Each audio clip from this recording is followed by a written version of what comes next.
In the late 8th century, a force emerged from the icy northern waters, ready to challenge the world. For the next 3 centuries, this force relentlessly ravaged civilized nations. Nothing could withstand its onslaught. Neither the boundless oceans, nor the pervasive fear of the unknown, nor the powerful rulers of Europe. These were the Vikings. Yet, behind their ominous, barbaric legend lies a reality even more astonishing and multifaceted.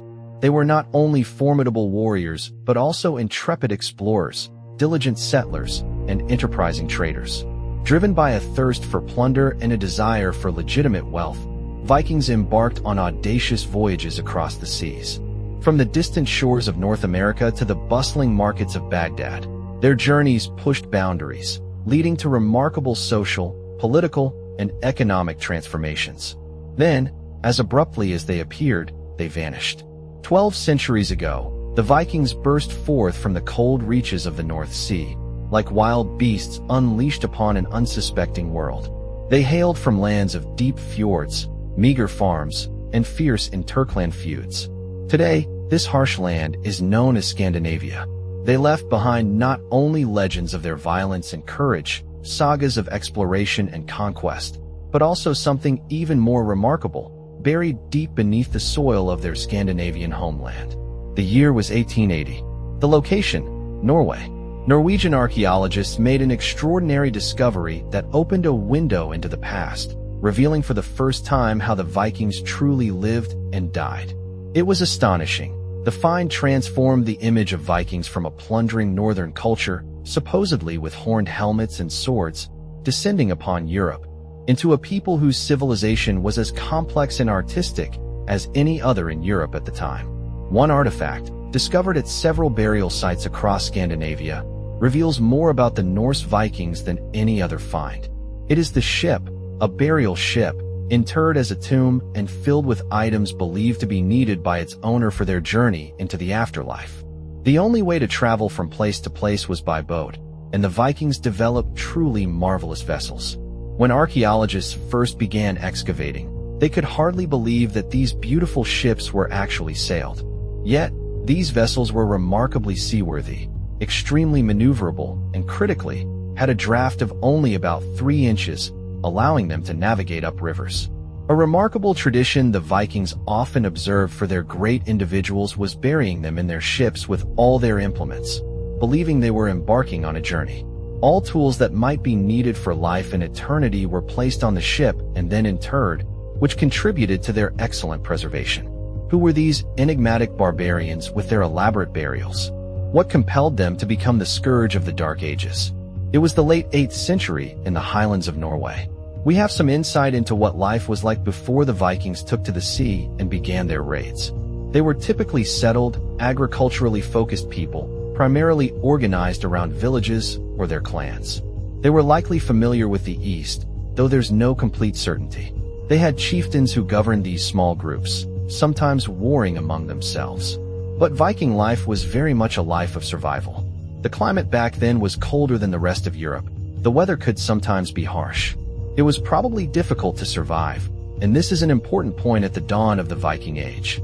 The family farm served as the primary economic unit of Norwegian life.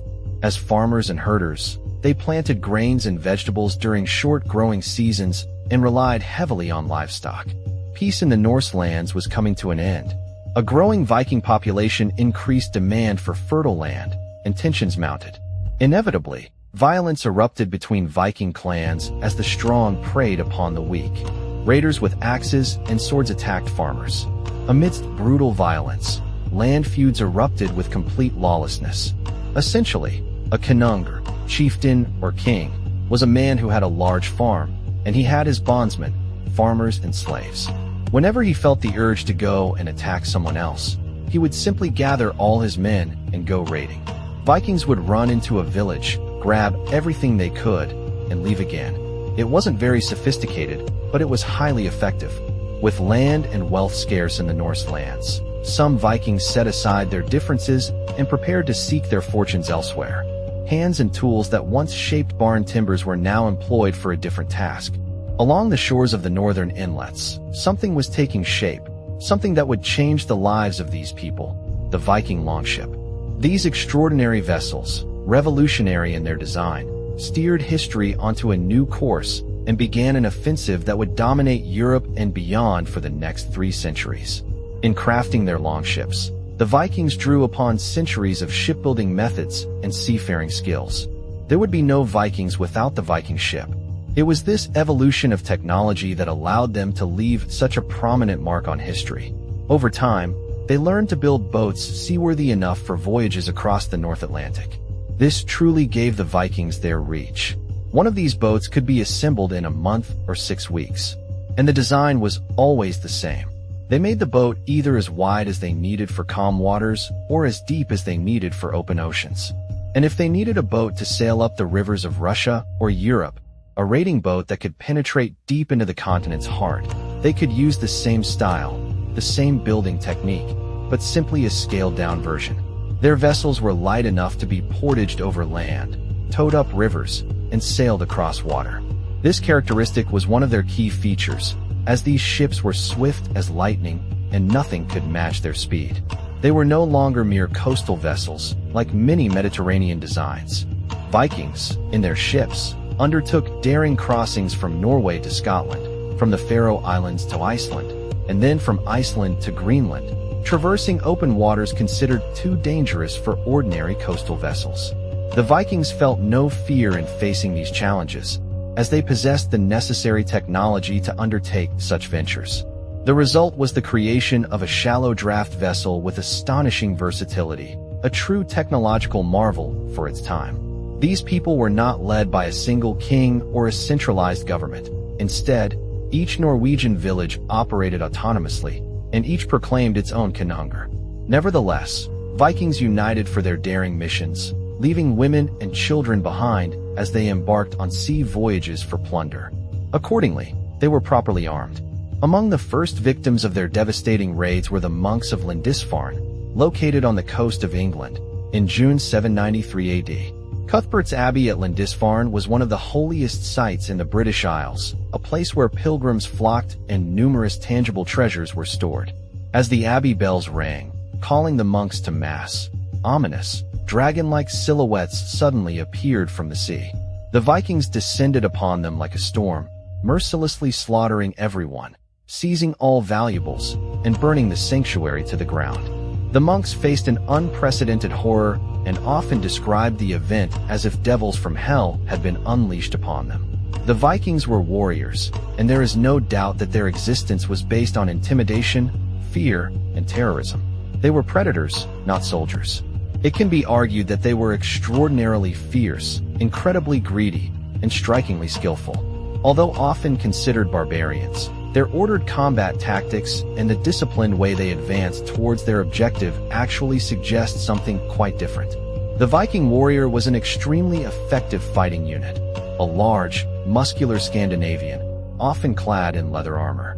Each was armed with very simple but effective tools, a knife, a sword, and a battle axe. Reportedly, the battle axe was the most formidable of this arsenal, as Vikings possessed immense skill in throwing these axes, capable of severing heads or incapacitating opponents. Monasteries located along the coast were particularly attractive to Vikings due to their significant accumulated wealth and the passivity of the monks.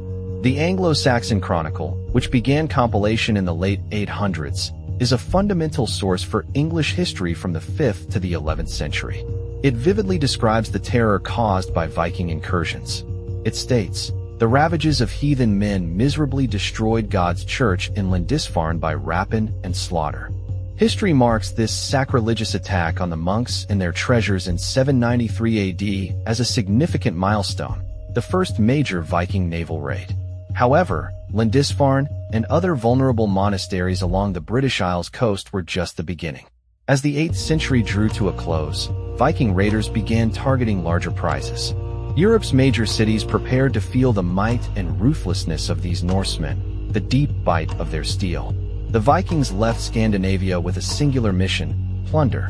The attack on Lindisfarne in North England in 793 AD ignited the flame of Viking barbarism that threatened to engulf all of Europe.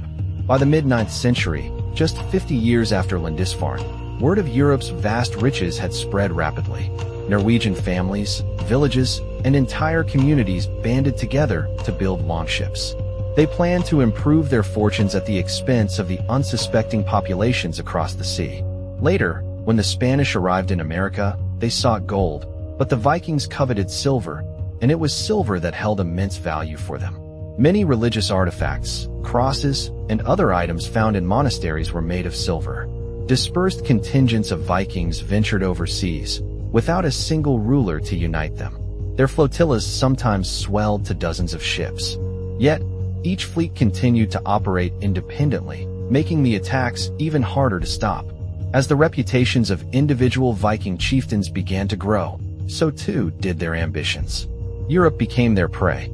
Europe is a unique continent because it is crisscrossed by numerous rivers, all of which are navigable, unlike North America or Africa, where only a few rivers are large enough.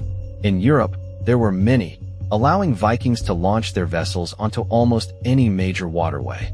It's worth remembering that their ships were narrow and long, not requiring great depth. One of the first large-scale river attacks occurred in 845 AD, led by the infamous Viking chieftain named Ragnar. With a fleet of 120 ships, he used the experience gained at Lindisfarne with redoubled force. His path to battle was the same, and his cherished target was Paris. Even before they reached the city, Ragnar's Vikings annihilated the French vanguard forces on the banks of the Seine, dooming their French captives to a horrific fate. They were, in essence, terrorists, and they relied heavily on terror to ease their way.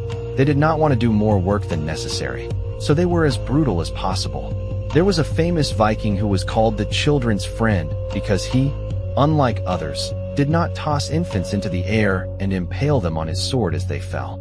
These were, undoubtedly, far from pleasant people. It is said that on that day, Ragnar's Vikings executed 111 captured soldiers. A local monk named Hermann Tyrus describes the unstoppable Viking onslaught and the devastating consequences that continued for decades along the Seine, other rivers, and beyond. Chroniclers of the time sorrowfully noted that the number of ships is growing. The endless stream of Vikings seemed to never cease, and everywhere, Christians fell victim to brutal slaughter, widespread arson, and rampant looting. The Vikings truly conquered everything in their path, and nothing could effectively oppose them. When the formidable Viking fleet descended the River Seine and headed towards Paris, a massive and well-defended city, the King of France, who was in the capital at the time, faced a fateful choice. Instead of resisting the invaders and confronting the inevitable destruction such a clash would entail, he decided to buy them off. King Charles the Bald of France paid Ragnar, the Viking leader, a colossal sum, almost 6 tons of silver and gold in bullion. It was assumed that the raiders would then leave and never return. However, this had precisely the opposite effect. Rumors of such easy plunder and tribute, of the widespread availability of land and goods, quickly spread, and the pillaging of northern Europe and the continent continued with even greater fervor. Between 790 and 1100 AD, Vikings methodically followed all major rivers and waterways, penetrating deep into the heart of the continent. For them, a new world full of uncharted opportunities unfolded. The Norwegians, perhaps, wrote the most vivid chapter in Viking history, proving themselves fearless explorers who colonized Iceland, Greenland, and other distant lands. The story of Greenland's colonization is inextricably linked to 2 legendary Norwegian Vikings, Eric the Red and his son, Leif Erikson. In the late 900s, Eric led an expedition and became the first to settle this harsh land. Eric, a man of hot temper, was soon himself exiled from Iceland for 3 years. He headed west and established himself on the eastern coast of Greenland. He then began actively promoting this land, although he couldn't directly state, "By the way, we only have a small stretch of coast that's habitable at all." So, he claimed, since we have Greenland, it is covered in green. Some of the settlers undoubtedly came to see for themselves and returned home, but many very strong, resilient, and hardy Vikings remained, and their lives were extremely harsh. The land was not fertile, but fishing was available, and other meat could also be obtained. However, it was truly a severe land. During Eric the Red's rule, The Norwegian agrarian society struggled to eke out a living in this distant land. To manage their settlements, villagers gathered at an alting, a kind of public assembly or court transplanted from their homelands. Here, free people had the right to speak in their own defense and on matters concerning the entire community. From this community of free people came Eric the Red's son, Leif Erikson. Like his father, he was eager to explore new horizons. In 1000 AD, he set sail. Leif Erikson was following a rumor. Another Viking before him had left a record that while traveling west to reach another colony in Greenland, he was blown off course, and by the time he determined his direction, he found himself off the coast of a very green and lush land. This was remarkable, as Greenland itself was neither green nor lush. Following rumors of an unknown land to the west, Leif Erikson discovered a new world. This is a fascinating story, and to this day, it remains highly debated. Many historians are personally convinced that America was discovered by Vikings around 1000 AD. For example, Leif Erikson's village in Newfoundland has been carbon dated to precisely 1000 AD, allowing the assertion that Vikings were at least in Newfoundland and likely ventured further south. Attempts by the Greenlanders to settle there, however, failed. It is estimated that the Newfoundland colony lasted only 10 years. Yet, 500 years before Columbus made his epic voyage, the Vikings connected the eastern and western hemispheres. After overwintering in Newfoundland, Leif Erikson returned to Greenland. He brought something new to the island's settlers. Using the same tools employed to build longships, they began erecting rough crosses of a new religion. They decided to convert to Christianity. Leif Erikson had previously traveled to Norway, where the king specifically asked him to bring Christianity to Greenland and Christianize the Greenlandic colonies, which he diligently carried out. As Viking influence spread, the wider world shaped the Vikings themselves. Their leaders sought Christianity as a means of unifying the Vikings and, ultimately, to strengthen control over them. At the dawn of the 11th century, 200 years after the attack on Lindisfarne, the Norwegian people still had no single king and only a weak sense of solidarity. Thus, Christianity presented a compelling reason for unification. However, Christian Vikings sometimes faced fierce resistance from their pagan kinsmen who resisted abandoning their ancient gods. Kings began to adopt Christianity because it helped them consolidate power, and they proceeded to impose it on their subjects. This spawned many conflicts. People disliked it. They didn't want to give up their old customs. They were afraid of deviating from their traditional ways. There were some Christian missionaries who arrived on the island and converted a few, but many skeptics remained. In one specific instance, they decided to stage a trial against the pagan deities and a representative of the pagan deities, who was known as a berserker, a man who, to put it mildly, was a little insane. So these Christian missionaries challenged them. "We will light a fire, and you pagans light a fire. If the berserker can walk through your fire but cannot walk through ours, then we know Christianity wins. If he cannot walk through yours, then we know paganism wins." It was almost like an Old Testament duel. Snorri, the great Icelandic storyteller, recounts the tale of a Viking berserker who easily walked through the flame kindled by the pagan priests, but was powerless before the fire lit by the Christians. Thus, this event served as clear proof of the truth of the Christian faith, prompting many to join it. In Norway, the fateful catalyst for the unification of the scattered Vikings would materialize in the figure of young Harald Hardrada.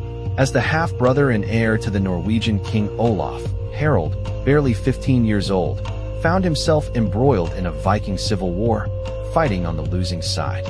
However, he was destined to return to seek vengeance and, ultimately, carve out his own history in the blood of vanquished foes. Like a deadly plague, the Vikings spread across Europe. Their first victims were defenseless monasteries, but soon the invaders brought horror and terror even deeper into the continent. Ultimately, internal strife divided the Vikings themselves. Norway plunged into civil war. In 1030, on the battlefields of Stiklestad, forces loyal to the Danish ruler Knut the Great clashed with the troops of the Norwegian King Olaf. From the ashes of these internecine conflicts, which stained Norwegian soil and soul, a young warrior arose, Harald Hardrada, King Olaf's half-brother and rightful heir. In the mid-11th century, Having reached maturity, Harald would burn with the ambition to lead and unite Norway. But for this, he first had to acquire the necessary power. Harald was a truly remarkable individual.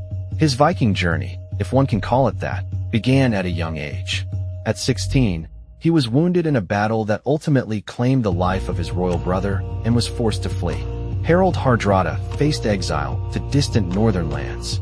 He traveled first to Sweden and then, eventually, to Kiev, a prosperous trading city in modern-day Ukraine. In 1031, he followed the route of the Swedish Vikings, who for the previous 2 centuries had established trading centers to access exotic eastern goods. The Swedes, initially arriving as brutal raiders, stayed to become cosmopolitan traders. Through trade, Kiev connected the Norse world with the broader world of the East, a point not lost on Harald. Upon discovering coin hoards from that period, it becomes evident that these coins originated from all over the world, and in the ruins of Hedeby, for instance, small Buddha figurines were found. This testifies to much more significant connections between these peoples than mere destruction. It was at this intersection of culture and commerce that Harald realized that without a market for his plunder, his power would be limited. He soon successfully applied this lesson. Vikings had been living by trade for hundreds of years. When a man goes to sack a monastery and seizes a lot of chalices and a few manuscripts, he isn't going to take them home. What good are they? He needs to go somewhere and exchange them for what he actually needs. However, material goods were only part of the trade. Vikings were also traders in human flesh, slave traders. They sold men and women captured by their raiding parties. Women in those times died at an appalling rate during childbirth, so there was a constant need to replenish the female population. They would snatch girls, take them away, undoubtedly rape them, and then take them to slave pens and sell them. But despite the economic lessons taught by Kiev, Harald had come this far not just to seek his fortune in the marketplace. The heart of a Viking beat strongly within him. He also had to embrace the mantle of a warrior and master the skills that would make him king. By 1038, Harald had become self-assured and eager for plunder. He now led an elite unit of Viking mercenaries. He suppressed rebellions on behalf of foreign rulers in the east, accumulating wealth and power while preparing for his return to Norway and the seizure of the crown.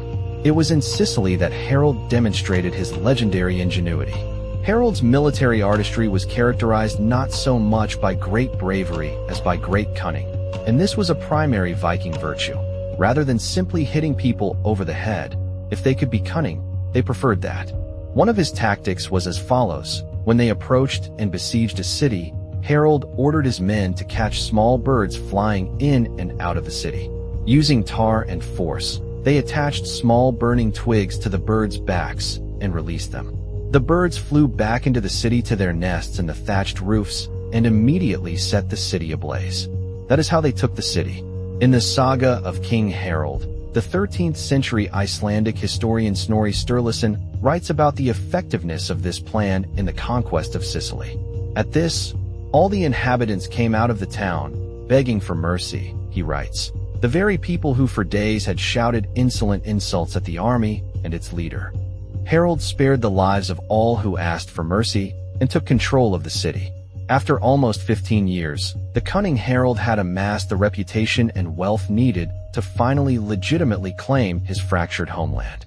In 1046, he returned to Scandinavia, a famous mercenary with the riches and ambition of a king, but without the title. As next in line for the Norwegian throne, he was now ready to assert his claims. The problem was that his nephew was on the throne at the time, and so, to reclaim it, Harald had to negotiate a bit. He was a rather politically astute man and, of course, struck a deal with his nephew for co-rule. It worked. The nephew died a year later. We have no evidence that Harald killed him, though, of course, accusations in that direction were made. Harald did not deny them, and ultimately, he once again led Norway. With his claims to the throne settled, Harald proceeded to solidify his own dominion, striving to ensure his power was unquestioned. In 1047, he set out to eradicate his opponents, employing a ruthless combination of strategic calculation and personal vendetta. Harald unleashed furious wrath upon all who dared to defy him. In that same year, after many years of consolidating power, Harald Hardrada ceremoniously ascended to the throne of Norway. He ruled the Vikings through blatant force. Harald's warriors were merciless. They devastated the farms and villages of those who opposed their king. Their ultimatum was simple: submit or die. Across the land, Harald's enemies paid dearly for their defiance. In Harald's saga, the king himself extolled his insatiable cruelty, declaring, "I kill without remorse and remember all my slayings. Treason must be suppressed by any means before it consumes me." The oaks of rebellion grow from the acorns of treachery. With the rebellion quelled, it was time for a magnificent celebration. King Harald's loyal supporters filled his longhouse for a lavish feast. For Vikings, possessing considerable means and an abundance of gold made a person highly significant, as these riches were generously distributed among the people. This was how their retinues were formed. Chiefs not only had to provide food for their warriors, but also constantly bestow gold upon them. For this was what they sought. It was essential to be able to present a golden arm ring for outstanding deeds, or a golden battle axe in recognition of merit. Thus, possessing countless treasures was the key to achieving high status and influence, which constituted the essence of Harald's power, acquired in part through palace raids where he accumulated significant gold reserves. A Viking lord was a figure who attracted people through authority and charisma, and he was expected to have the glory of a conqueror, one who undertakes expeditions, leads, grants great victory, and protects from death. Men gathered in these vast halls, held grand feasts where everyone received much gold and consumed abundant mead. And then, from time to time, they all took their swords and set off on new conquests and raids. But for the most part, this great Viking hall was, in a way, the heart of Viking existence.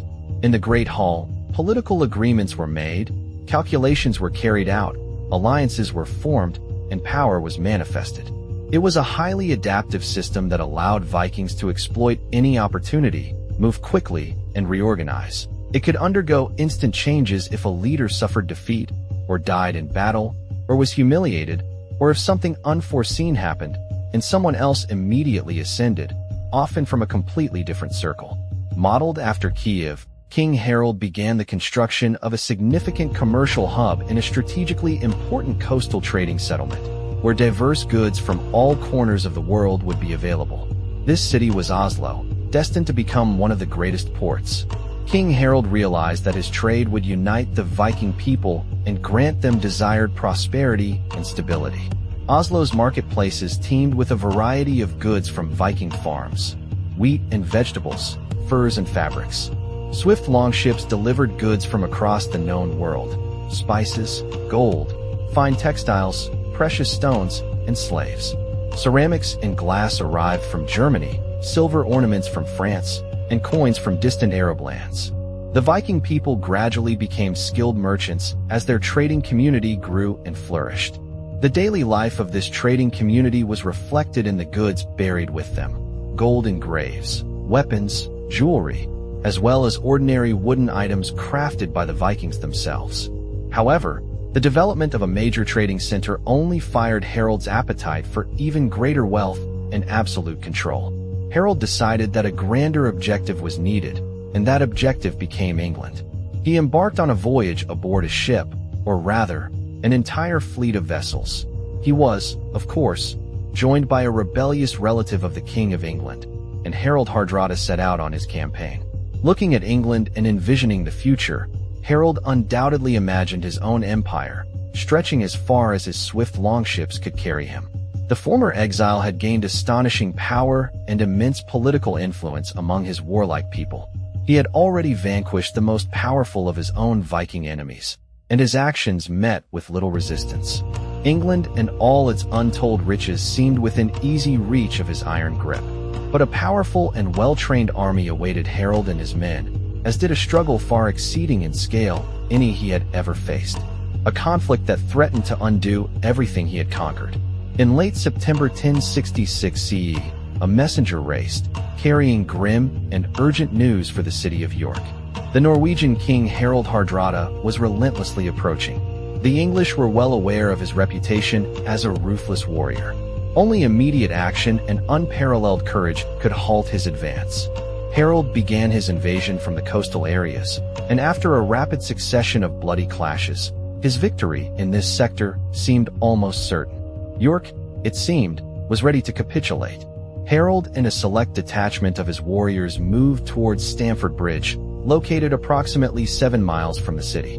The leaders of York were expected to pay him homage and present hostages as tribute, for he anticipated this. In reality, Harold was so convinced that northern England was already under his control that he brought only a portion of his warriors, leaving behind their heavy armor. However, the English were not so complacent. Their monarch, King Harold Godwin's son, led his soldiers on a forced march through dense forests, aiming to cut off the Viking army's retreat. His swordsmen were clad in sturdy chainmail, and their archers were superbly armed. They were determined to halt the northern invasion and defend their city from the invaders. When the English army appeared on the horizon, the Vikings, at least according to the ancient sagas, were utterly astonished to see the gleaming armor approaching closer and closer in the midday sun. They could not immediately understand who was before them, but soon recognized Harold. According to Harold's saga, for the Vikings, the sight was like a shimmering sheet of ice as the weapons reflected the sunlight. At this critical moment, Harold was gripped by a fateful decision. Instead of retreating and awaiting the rest of his forces on the ships, he chose to engage immediately. At one point, the English undertook a tactical withdrawal. Harold, mistakenly taking this as a sign of victory, allowed his forces to break formation. Legend holds that a single brave warrior stood on the bridge, holding back the entire English army. In those times, armies were relatively small, and such battles, not characterized by mass engagement, were not uncommon in the Middle Ages.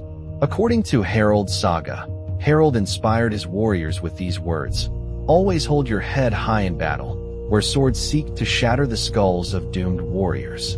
The warrior on the bridge staunchly held his ground, but as soon as he was pierced, the English were able to break through the narrow passage. With the bridge open, English soldiers poured onto the lightly armored Viking forces, cutting through their ranks like a scythe through wheat. The battle was incredibly fierce. The Vikings employed all their skill and exceptional courage against an army fighting to defend its homeland. One by one, the Norse warriors fell to the ground, their blood soaking the English soil. In a horrifying description, the Viking sagas recount the struggle.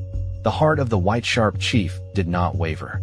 The strong king showed the greatest courage in the roar of battle. His bloodstained sword wounded the enemy to death. In the thick of the battle, an arrow, whether accurately aimed or guided by fate itself, struck Harold Hardrada in the throat. Harold's reinforcements arrived only late in the evening, but it was too late. Outnumbered and tactically outmaneuvered, the Vikings faced near total annihilation. By nightfall, their defeat was absolute and irreversible. Harold Hardrada arrived in England in September 1066 with thousands of warriors and the grandest ambitions, but instead of triumph, he found only ruin and death. Harold had used 270 ships to transport his army from Norway, but only 30 of them returned. In the ensuing decades, the Vikings continued their sporadic raids, yet none of these incursions reached such distant lands or came as close to creating an empire as Harold's campaign in his final battle. Just weeks after these events, a new era in European history was about to dawn. By the time of Harold's death in 1066, Viking influence was deeply rooted in global culture, trade, and historical development. And it was this influence that sowed the seeds of their own decline. Assimilation, their absorption into the lands they colonized, and the spreading and unifying force of Christianity led to their demise as powerfully as any single defeat in battle. In essence, the history of Europe had undergone fundamental changes. Russia was now Russia, the land of the Vikings, as the Rus were Vikings. Normandy was now the land of the Normans, and the Normans, in turn, were Vikings. Ultimately, the Normans would conquer England, and thus their legacy would leave an extensive mark on the annals of Europe. As warriors, settlers, explorers, and traders, the Vikings acted as catalysts for extraordinary social and political transformations, stimulating global economic growth and the strengthening of Europe, fostering the development of national identities, and achieving significant advancements in shipbuilding, navigation, and many other fields. Their brutal raids undoubtedly earned the Vikings a lasting reputation as barbarians. Yet in their pursuit of new opportunities, wealth, and control, the Vikings did not destroy Western civilization. On the contrary, they enriched it, perhaps forever.